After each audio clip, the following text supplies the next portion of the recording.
Siku hazigandi, meet the bad boys. Kulikuwa na kipindi ambacho kucheza dhidi ya safu hii ya ulinzi ilikuwa mateso ya dakika 90. Kwao mpira haukuwa mchezo wa kawaida, ulikuwa vita. Kila move, kila duel, kila tako ilikuwa kama maisha yao yalitegemea ushindi wa pambano hilo. Na kwa hawa watu, kushinda duel ilikuwa sawa na kufunga bao, na kupata kadi nyekundu kwao ilikuwa ni jambo la kawaida, sawa na jinsi Cristiano Ronaldo alivyokuwa anafunga mabao.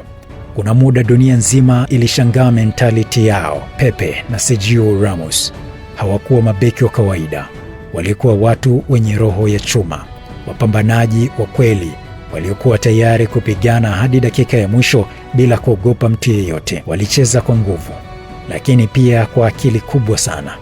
Walijua kutumia kila nafasi, kila mbinu na kila pressure kuhakikisha timu yao inashinda.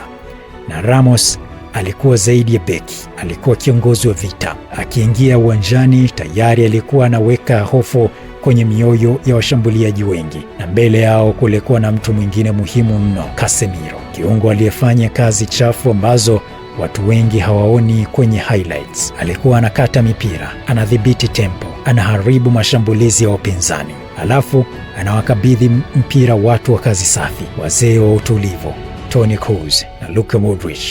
Wao walikuwa akili ya mchezo, lakini foundation ya ukatili wa ushindi ilikuwa nyuma kabisa kwenye ule ukuta wa bad boys. Na kwa bahati mbaya, Real Madrid ya sasa haina tena mentality ile. Hakuna tena wale watu waliokuwa tayari kuhimili maumivu, kupigana kwa ajili ya beji na kucheza kama familia ya wapambanaji. Kwa sasa mpira umebadilika, lakini kama alivyosema Komando Jide, siku hazigandi. Na kweli hazigandi. Zile siku za mabeki waliokuwa wanaingia uwanjani kama askari wa vita zimebaki kwenye kumbukumbu, na kumbukumbu zao hazitafutika kamwe. Walitengeneza historia kwenye usiku wa La Liga na hata kwenye vita vya UEFA Champions League. Hii ilikuwa Real Madrid ya kweli, familia ya wapambanaji wenye roho isiyovunjika.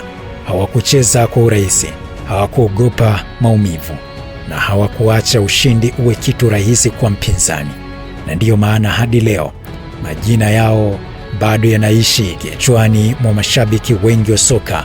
Hawa hawakuwa mabeki wa kawaida, walikuwa zaidi ya masela.